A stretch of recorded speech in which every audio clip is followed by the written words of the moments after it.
সাধারণ দাগ, কোনো ফেটে যায় নাই। বলতেছে আমি যখন উঠে গেছি, বলতেছে দেখেন কি অবস্থা করছে। 2-3 বার বুঝাইলাম যে আপনার সন্তানকে মারছে ভালোর জন্য। এই যে আপনার ভাই বলছে যে মারে ভালোর জন্য, শাসন করে ভালোর জন্য। অপরাধ কি? গাড়ির সামনে ডেকে আনা হলো, অপরাধ কি? গাড়ির সামনে হুজুর ও চুরি করছে, প্রমাণ হয়েছে। ছাত্রদের ভিতরে ছোট ছোট বাচ্চারা চুরি করছে, প্রমাণ হয়েছে। প্রমাণ হওয়ার পরে ওরে কয়েকটা বাড়ি দিছি যেন শিক্ষা হয়।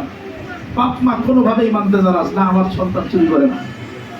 এর প্রায় মাসখানিক পরের ঘটনা শুনেন, সন্তান উঠে নিয়ে গেছে, সাথে সাথে আমার সামনে দিয়ে উঠে নিয়ে গেছে। এর আর এই মাদ্রাসায় মাদ্রাসায় পড়ালেখা নাই, আবি যাবি যা যা বলার করে নিয়ে গেছে।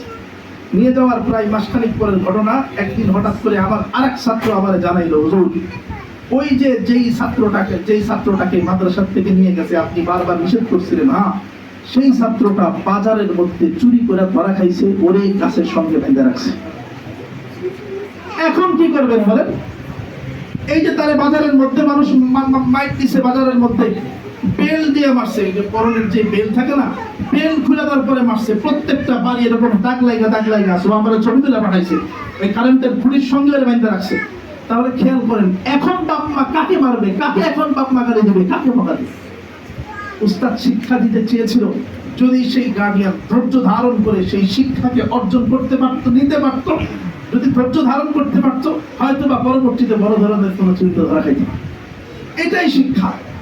আপনি আপনার সন্তানকে এখানে দেন, মর্যাদা বাড়বে, দুনিয়ার মর্যাদা বাড়বে, আখিরাতের মর্যাদা বাড়বে। কয়টা বলছিলাম? 4টা বলছিলাম। কয়টা? 4টা। দুনিয়ার মর্যাদা বাড়বে, আখিরাতের মর্যাদা বাড়বে। সর্বোপরি আল্লাহ পাক রব্বুল আলামিন মর্যাদাকে বৃদ্ধি করে দিবেন। আপনার সন্তান দ্বীনি ইলম অর্জনের জন্য যে ঘর থেকে বের হয়েছে, আল্লাহ তার জন্য জান্নাতের রাস্তাকে ক্লিয়ার করে দিবেন। সন্তানকে যে আপনি মাদ্রাসায় পড়াইতেছেন, এই যে মাদ্রাসায় পড়ানোর কারণে আপনি কবরে চলে গেলেও তার প্রত্যেকটা হরফ থেকে যেই পরিমাণ সওয়াব অর্জিত হয়, যেই পরিমাণ নেকি অর্জিত হয়, তার একটা অংশ আল্লাহ পাক রব্বুল আলামিন বাপ মায়ের কবরে ঘুরতে পৌঁছায়। সুবহানাল্লাহ।